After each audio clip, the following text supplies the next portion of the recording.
TVN live. किस तरह का घोटाला हुआ? अच्छा, सब्जेक्ट हमने डिस्क्लोज नहीं किया था, अभी बता देते हैं। सब्जेक्ट जो है प्रेस कॉन्फ्रेंस का, वो अडानी का जो जाले प्रखंड के अंदर आलीशान स्टोरेज प्लांट बना है, अभी इसको रिकॉर्ड नहीं किया। मैं पहले खेसरा नंबर 4405 मौजा जाले, इसके ऊपर बिना किसी एनओसी के कंस्ट्रक्शन किया गया। सड़क का सरकारी भूमि है, बिना किसी एनओसी के रोड का कंस्ट्रक्शन किया गया, रेलवे ट्रैक का निर्माण किया गया। और आप बोलेंगे कि मेरे बात में कितनी सच्चाई और किस तथ्य के साथ मैं बात कर रहा हूं, तो ये उसके दस्तावेज हैं। इस पे लिखा हुआ है कार्यालय अंचल अधिकारी जाले, कार्यालय अंचल अधिकारी जाले दरभंगा। ये कहते हैं कि जिस जमीन पर रोड बनाई गई, जिस पर रेलवे ट्रैक निर्मित किया गया, जिसकी वाहवाही स्थानीय विधायक सह मंत्री ले रहे हैं, वो सरकारी भूमि है। बिना किसी एनओसी के उस पर रोड बनाया गया, उस पर रेल की पटरियां बिछाई गई। आखिर किस बात की वाहवाही ले रहे हैं? आप तो कहते हैं कि हम सरकार हैं और सरकार अपनी भूमि किसी प्राइवेट कंपनी को बिना कोई पैसा लिए हुए, बिना किसी मुआवजा के दे रही है। और इतना ही नहीं, बिना एनओसी के उस पर यह कार्य किया गया। ये उसके दस्तावेज मैं आपके सामने रख रहा हूं, आप प्रेस वार्ता के बाद हमसे ले सकते हैं। और ये जो काम किया गया, ये सरासर Bihar public land encroachment act 1956 का उल्लंघन है और इसके तहत उन पर कार्रवाई होनी चाहिए, क्योंकि ये दोनों लैंड गवर्नमेंट का लैंड है जिसको इंक्रोच किया गया। इसके ऊपर एसआईटी का गठन होना चाहिए और जो बिचौलिया लोग, चाहे वो वेदांश कंपनी की ओर से रखे गए हो, चाहे वो पीआरवीएस इंफ्रास्ट्रक्चर की तरफ से रखे गए हो, चाहे वो अडानी एग्रो लॉजिस्टिक की तरफ से रखे गए हो, चाहे वो स्थानीय विधायक साहब मंत्री के गुंडे और उनके द्वारा बिचौलिया जो लाए गए हैं, उनके ऊपर एफआईआर होनी चाहिए। और ये 420 का मामला है।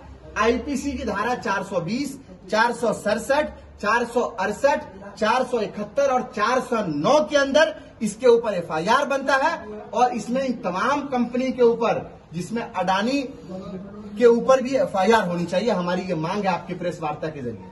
दूसरी जो महत्वपूर्ण बात है वो राजस्व चोरी की बात है, रेवेन्यू को चोरी और मनी लॉन्ड्रिंग की बात है कि किसान से जो जमीन ली गई काफी कम पैसे पर ली गई, और इतने कम पैसे पर ली गई कि किसानों से वादा किया गया कि आपको ज्यादा पैसे दिए जाएंगे। वो पैसे तो उनको मिले नहीं, कम पैसे उनको मिले। आज तक उनका पूरा भुगतान नहीं हुआ है। 90,000 रुपए में जो किसान से जमीन ली गई, अडानी ग्रुप को वो जमीन 15 लाख, 12 लाख और 10 लाख में बेची गई। आप बोलेंगे कि मेरी बात में कितनी सच्चाई है, उसका भी तथ्य हम आप लोगों के सामने रख रहे हैं और पूरी शीट हम लोगों ने बनाई हुई है। ये भी आप हमसे प्रेस वार्ता के बाद ले सकते हैं। ये डीड की डिटेल है। इस डिटेल के अंदर पूरी 94 भूमि का सारा डिटेल है कि कैसे इन 94 भूमि को किस तरह से हथियाने की कोशिश की गई और किस लो रेट में इन जमीनों को बिचौलिए के माध्यम से खरीदा गया। और महज 2 महीने के अंदर, 2 से 6 महीने के अंदर, जिस भूमि की कीमत लगभग 90,000 में किसान से ली गई, उसको कैसे 10-12 लाख में बेची गई। ये पूरा मामला जो किसानों से जमीन ली गई वो 5 करोड़ 64 लाख में ली गई। और ये रकबा 1235 डिसमिल का है। 5 करोड़ 64 लाख में ये जमीन ली गई और 2 से 6 महीने के अंदर लगभग 21 करोड़ में इस जमीन को बेचा गया। सचिव के आदेश के आलोक में एडीएम ने जमाबंदी को रद्द किया।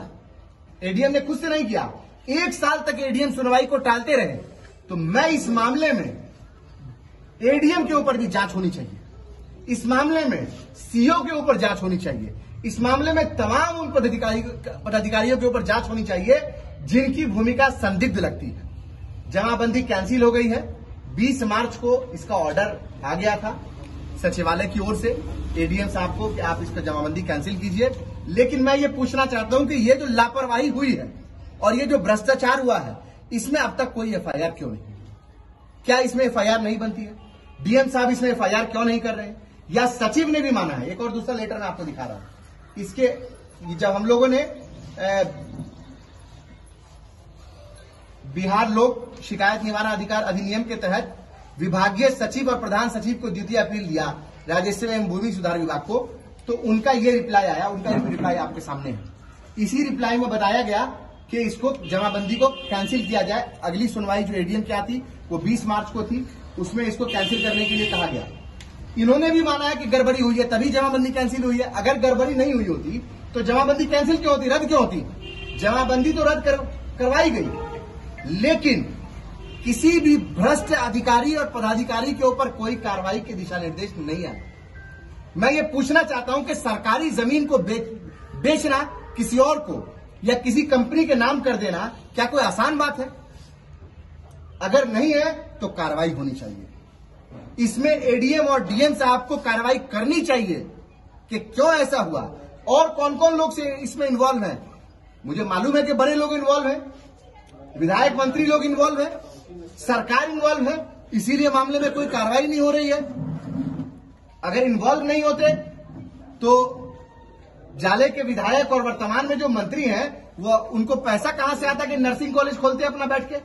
आप लोग को मालूम नहीं है, लेकिन मैं बता रहा हूं कि अपना नर्सिंग कॉलेज बना रहे हैं, बहुत बड़ा सा आलीशान बंगला बना लिया, अलग अलग जगह पे भूमि ले लिया। कहां से पैसा आया? क्या ये पैसा जाले के गरीब मजदूरों का, किसानों का, उनकी मेहनत की कमाई हुई जमीन का पैसा से आप नर्सिंग कॉलेज और अपना घर बना रहे हैं? इस बात का आपको जवाब देना पड़ेगा। साथ ही साथ मैं आपके माध्यम से मांग करता हूं कि इनकम टैक्स, ईडी और सीबीआई उनके संपत्ति की, माननीय मंत्री के संपत्ति की जांच करे कि पिछले 4-5 साल के अंदर में उनकी संपत्ति कितनी बढ़ी है और वो कहां से बढ़ी है, किस किस बिचौलियों को उन्होंने बीच में डाला अडानी कंपनी के को भूमि अर्जित कराने में, और इस पे जांच होनी चाहिए। दूध का दूध और पानी का पानी हो जाएगा। एक और आखिरी बात के साथ मैं अपनी बात को खत्म करूंगा कि जो जमीन खरीदी गई वो जमीन एग्रीकल्चरल लैंड थी, और जब उसको किसी ने, बिचौलिए ने खरीदा, किसी बिचौलिए कंपनी ने खरीदा, 2-3 कंपनियां इन्वॉल्व थी, वेदांश और पीआरबीएस और भी कई सारी कंपनी इन्वॉल्व थी। इन्होंने एग्रीकल्चरल लैंड खरीदा, कृषि की भूमि खरीदी, और जब इसको बेचा तो ये दिखाया कि ये कॉमर्शियल लैंड है, ये दिखाया कि ये रेसिडेंशियल लैंड है। तो मैं आपके माध्यम से जानना चाह रहा हूं कि जब एग्रीकल्चरल लैंड को कोई व्यक्ति खरीदता है या कोई कंपनी खरीदती है तो उस पर रेसिडेंशियल कार्य करने से पहले या कॉमर्शियल कार्य करने से पहले उस जमीन का सीएलयू होता है, जिसको हम बोलते हैं चेंज इन लैंड यूज। तो क्या सीएलयू हुआ? जब आप जानकारी लेंगे तो आपको मालूम चलेगा कि चेंज इन लैंड यूज हुआ ही नहीं है। एक तरफ जमीन खरीदी गई, 2 महीने के अंदर बेच दी गई, किसी को 4, किसी को 6 महीने के अंदर बेचा गया बिना किसी चेंज इन लैंड यूज के। आप देखेंगे इस शीट में सब चीजें मेंशन है कि किस तरह से ये जो सोल्ड प्रॉपर्टी आप देखेंगे तो उसमें सब में रेसिडेंशियल लिखा हुआ है। और ये बेचा किसको गया? ये किसान से खरीद के कंपनी को बेचा गया, उस कंपनी ने फिर अडानी को बेचा।